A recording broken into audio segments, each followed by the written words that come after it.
지금 유럽에서는 놀라운 일이 벌어지고 있습니다. 독일의 레오파르트2도 프랑스의 르클레르도 아닌 대한민국의 K2 흑표 전차가 나토 주력 전차로 급부상하고 있기 때문입니다. 특히 최근 폴란드가 슬로바키아의 K2 흑표를 전격 배치하며 유럽 군사력을 주도하겠다는 야심을 드러내고 있습니다. 도입한 지 불과 6개월 만에 실전 배치가 가능한 이 놀라운 기동성은 한국 기술의 정교함과 폴란드의 전략적 판단이 절묘하게 맞아떨어졌기 때문입니다. K2 흑표는 독보적인 네트워크 중심전 능력을 갖추고 있어 나토 동맹국들과의 전술 연계성이 뛰어납니다. 더구나 독일과 프랑스 전체에 비해 가격마저 훨씬 저렴합니다. 이처럼 압도적 가성비를 가진 K2 흑표가 유럽의 차세대 표준 전차로 급속히 자리 잡아가면서 이제 나토 전력의 중심이 한국산 무기로 옮겨가고 있다는 평가까지 나오고 있습니다. 그래서 준비했습니다. 오늘은 한국의 K 시리즈가 나토 표준 무기로 잡을 수 있는지에 대해 알아보겠습니다.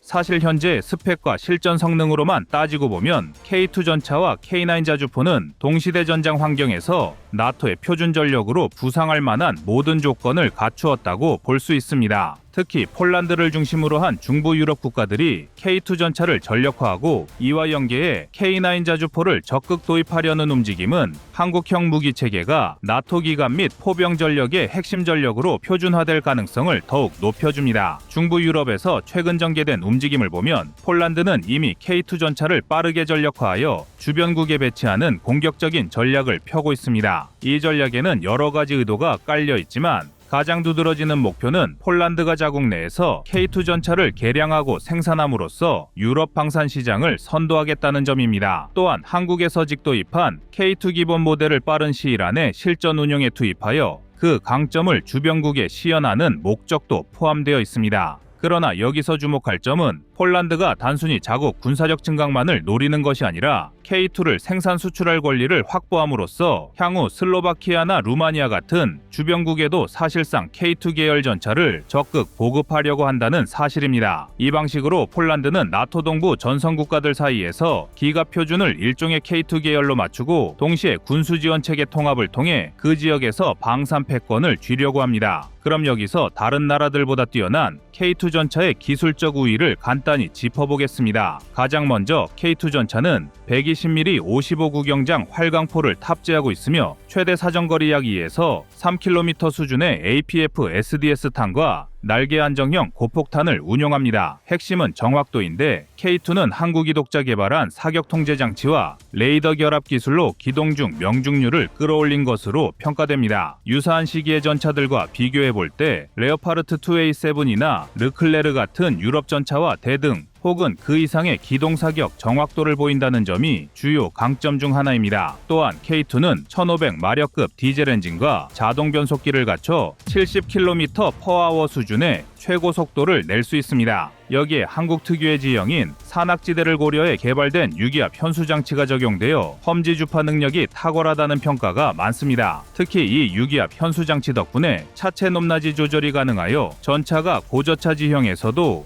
효과적인 사격 자세를 취할 수 있습니다. 한편 개발 당시 K2 전차에는 외부에 공개되지 않은 비화가 한 가지 있습니다. 디자인 단계에서부터 전차 내부 설계를 극도로 소형화하기 위해 초기 전차 포탑 부분에서 컴퓨터와 각종 회로를 어떻게 효율적으로 배치하느냐가 큰 숙제였습니다. 당시 개발진은 일반인에게 잘 알려지지 않은 채 강원도 산악 지역의 기온 습도 먼지 환경을 반복적으로 시뮬레이션하여 각종 회로의 내구성을 시험했다고 합니다. 심지어 혹독한 추위 속에서 엔진과 전자장비 간 간섭 현상이 발생할 때 온도 변화를 미세 단위로 측정했는데 이 과정에서 신형 배선제를 한 단계 더 업그레이드하는 의외의 성과를 거두었다고 전해집니다. 덕분에 K2 전차가 중동의 사막부터 동유럽의 혹독한 겨울까지 아우를 수 있는 범용성 높은 플랫폼이 된 배경이었습니다. K2 전차의 또 다른 강점은 C4I 체계에 기반을 둔 네트워크 중심전 수행 능력입니다. K2는 이미 기본 모델에서부터 전술 데이터 링크, 전장관리 체계와 같은 통신 기술을 적용해 주둔지에서 이루어지는 작전 명령 전달부터 실시간 타격 지시까지 신속한 연동이 가능합니다. 나토의 표준화된 프로토콜과 쉽게 연계될 수 있는 설계 덕분에 폴란드군이 이를 도입하자마자 주변 국가의 연합훈련에서 별다른 추가 장비 없이도 네트워크화된 작전을 수행할 수 있었습니다. 한편 K9 자주포 역시 한국의 대표적인 자주포 전력으로 자리 잡고 있습니다. 이미 핀란드, 노르웨이, 에스토니아, 폴란드 등 유럽 각국이 K9을 도입했고 향후 영국이나 다른 나토 국가들도 관심을 보이고 있습니다. K9의 특징은 155mm 52구경장 포신을 통해 최대 사거리 40km 이상의 사격이 가능하고 분당 6발에서 8발 안팎의 비교적 빠른 발사 속도를 자랑한다는 점입니다. 여기에 탄약 재보급 차량인 K10과 함께 운용하면 포대 규모로 장시간 고화력 지원이 가능하다는 점이 특히 매력적입니다. K2 전차와 K9 자주포는 전술적으로도 큰 시너지를 냅니다. 기갑부대가 전방으로 치고 나갈 때 K9이 후방에서 광범위하고 집중적인 화력을 지원할 수 있기 때문입니다. 이때 K2 전차는 신속한 기동과 정확한 화력으로 적 전차나 요새화된 방어 진지를 돌파하고 K9은 후방에서 적의 후속 지원 세력이나 진지를 제압함으로써 진격축을 확보해줍니다. 결국 기갑과 포병의 상호 보완이 제대로 이루어져야 현대전에서 유리한 고지를 선점할 수 있는데 K2와 K9이 함께 투입된 전술 시나리오는 이미 여러 차례 모의 훈련과 실사격 훈련에서 높은 평가를 받았습니다. 군사 전문가들도 K2와 K9의 향후 나토 표준화 가능성은 크게 3가지 지표로 확인할 수 있습니다. 첫째, 도입국 확대 속도입니다. 폴란드가 이미 K2와 K9을 대거 발주했고 일부 물량은 현지 생산 체계를 구축하면서 다른 동유럽 국가들에게 판매할 의사를 밝혔습니다. 슬로바키아나 루마니아 같은 국가들도 예산 확보만 된다면 기존 소련제 장비의 대체 수단으로 K2와 K9을 탐낼 가능성이 높습니다. 둘째, 나토 규격 통합 능력입니다. K2와 K9 모두 기본적인 체계에서부터 나토 표준 탄약 규격, 통신 데이터 링크 규격 등에 부합하도록 설계되어 있습니다. 특히 K2는 탄약 외에도 전장관리체계 인터페이스나 차량용 디지털망 프로토콜을 이미 나토 사양에 맞춰 세팅할 수 있게 되어 있습니다. K9은 155mm 나토 표준 탄약을 사용하며 최근에는 사거리 연장탄 개발까지 맞물려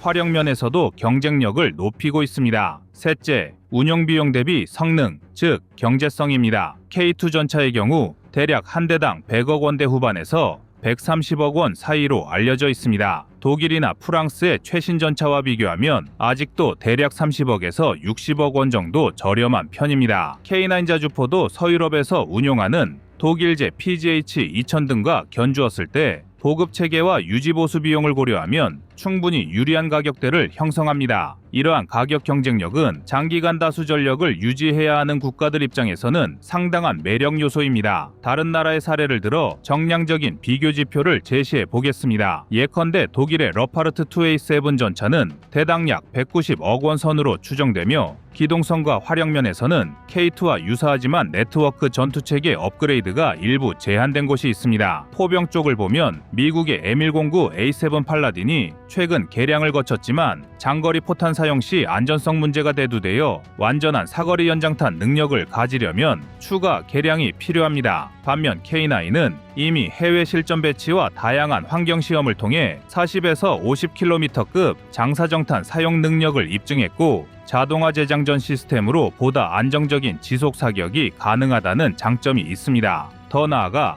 폴란드는 이 K2 전차를 슬로바키아에 배치하며 자연스럽게 슬로바키아의 군사적 관심을 K2로 끌어들이고 있습니다. 이는 폴란드가 향후 자체적으로 K2 계열 전차를 생산해 주변국에 판매하려는 전략과도 직결됩니다. 유럽이 지리적으로 가깝고 특히 나토 동부 전선 국가들은 러시아의 잠재적 위협 때문에 무기 도입을 서두르는 상황이기 때문에 K2 전차와 K9 자주포가 이 지역에서 빠르게 보급될 여건은 충분합니다. 이처럼 한국형 기갑차 포병 무기 체계가 나토에 정착할 가능성이 높아진 상황에는 대한민국 특유의 무기 개발 방식과 해외 협상 전략도 한몫했습니다. 기술 이전과 현지 생산에 대한 탄력적 태도, 그리고 비교적 빠른 인도 시기 등은 유럽 국가들에게 매우 큰 매력입니다. 특히 폴란드 사례처럼 초기 도입 물량을 조기에 수령하고 동시에 현지 공장을 세워 장기적으로 자국산 전차 자주포를 생산할 기회를 부여받는다면 폴란드 입장에선 한국 무기 체계를 선택하지 않을 이유가 없습니다. 결국 이러한 일련의 움직임은 K2 전차와 K9 자주포가 단순히 좋은 무기에서 그치는 것이 아니라 유럽의 한 축을 담당할 핵심 플랫폼으로 올라설 기회를 잡았다는 의미입니다. 특히 폴란드가 슬로바키아나 루마니아 같은 인접 국가들을 설득해 함께 K2와 K9을 표준 전력으로 채택한다면 동유럽 일대의 기갑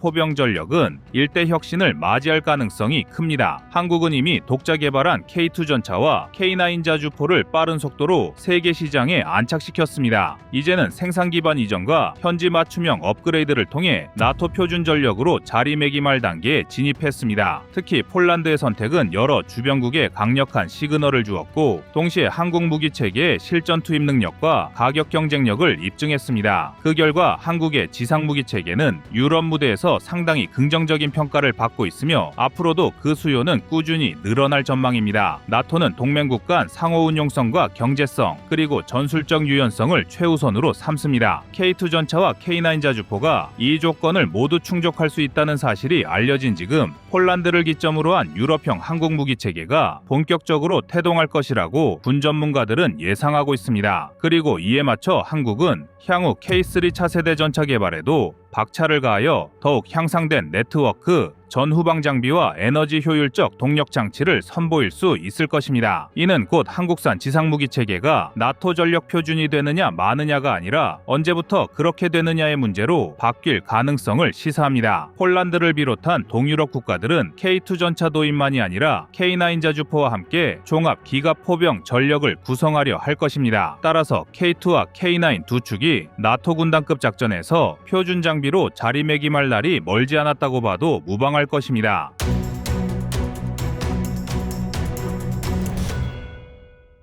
다음은 25년 4월 9일 K9 선호 이후 영상입니다. 글로벌 자주포 시장에서 대한민국 K9의 위상은 수치로 증명되고 있습니다. 확실히 세계 점유율 70%라는 수치가 허투루 나올 수 있는 기록은 아닐 텐데요. 그러나 이렇게 눈에 뻔히 보이는 결과에도 불구하고 일각에는 다른 주장도 존재합니다. 운 좋게도 현대 궤도형 자주포 중에 K9과 경쟁할 만한 마땅한 대상이 없다는 것입니다. 냉전 종료 후 전 세계적인 군축 기조와 군의 현대화로 한국처럼 자주포에 집착하는 나라가 없다는 건데요. 그렇다 보니 K9이 빈집털이식 독점에 성공했다는 것이 이들의 주장입니다. 참 대꾸할 가치가 있나 싶은 주장인데요. K9은 개발 과정 자체가 기적의 연속이라 불러도 좋을 만큼 당대 최고의 초격차 기술들이 접목된 총알화 할 수 있습니다. K9은 155mm 52 구경장을 사용하는 CNU-18 곡사포인데요. 구경장이란 포의 길이를 나타내는 말로 155mm 52 구경장이란 지름 155mm의 포구가 52개 늘어설 수 있는 길이의 포신을 갖고 있다는 의미입니다. 서방 세계 기준으로 155mm 52 구경장을 탑재한 궤도형 자주포는 한국의 K9, 독일의 펜저 하우비츠 2000 정도가 고작일 정도로 어려운 기술인데요. 심지어 미국의 M109, A6 팔라딘조차도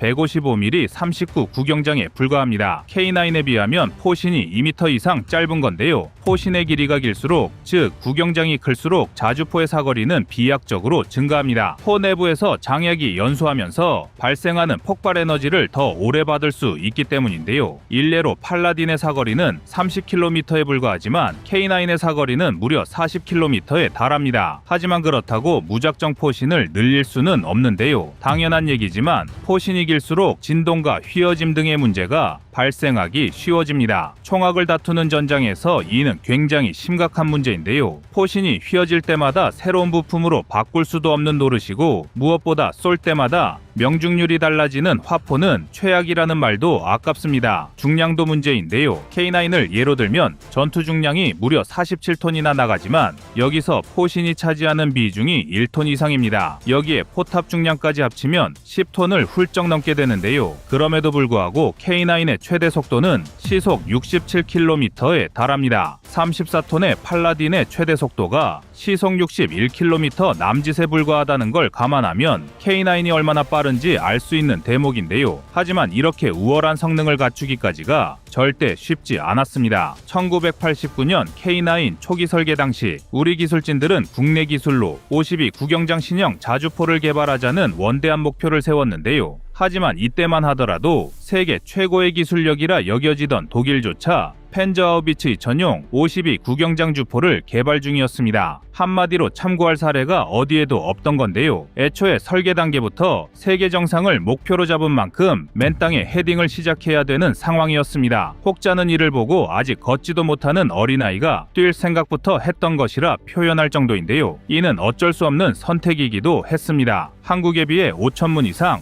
많은 북한의 포병 전력을 극복하기 위해서는 질적인 우세를 점령해야만 했는데요. 그러나 당시 우리 연구진이 얻을 수 있는 자료라고는 155mm 52 구경장 포신의 표준치를 마련하기 위해 미국, 영국, 독일, 이탈리아 등 4개국이 규정한 탄도 협정이 전부였습니다. 게다가 이 협정에 나온 정보라고는 약실 최적, 그러니까 약실의 부피를 3,556 세제곱센티미터로 규정한다는 내용이 전부였는데요. 오죽했으면 개발에 참여한 선임연구원조차 규정에 적힌 자료를 활용해 최소한의 안전 설계조차 가능한지 막막할 뿐이었다고 밝힐 정도였습니다. 그도 그럴 게 우리 연구진들은 3,556 세제곱센티미터라는 단 하나의 단서를 가지고 약실의 직경, 기울기 등을 바꿔가며 무한한 시험을 통해 최적의 설계를 도출해 내야 했습니다. 또 어찌어찌 포신을 만들었어도 안정화가 문제였습니다. 수많은 계산과 시행착오를 거쳐 결국 33LB라는 포강 내 압력을 설계 기준으로 잡을 수 있었지만 막상 수행한 실험에서는 강내 압력이 예상치를 훨씬 웃돌았기 때문인데요. 쉽게 말해 포신만 만들면 끝나는 게 아니라 압력을 견뎌야 하는 포미 장치와 장전 장치 등 포신이 포함된 무장 전체를 전부 개발해야만 한다는 얘기입니다. 또 52 구경장의 포신 구동에 따른 하중 변화량은 K55에 사용된 39 구경장의 2배가 넘었는데요. 이를 해결하기 위해 우리 연구진들은 이론 모델을 산출하고 모사 실험을 통해 극복했습니다. 하지만 이 과정이 절대 쉽지는 않았는데요. 이외에도 수많은 우여곡절을 겪어야 했고 외국의 기술 견제는 물론 심지어 폭발 사고가 일어나 인명 피해가 발생하기까지 했습니다. 하지만 중요한 것은 결국 해냈다는 것입니다. 무수한 도전 끝에 수백, 수천 번 깨져나가면서 세계에서 두 번째로 신기술에 성공해낸 건데요. 이것도 모자라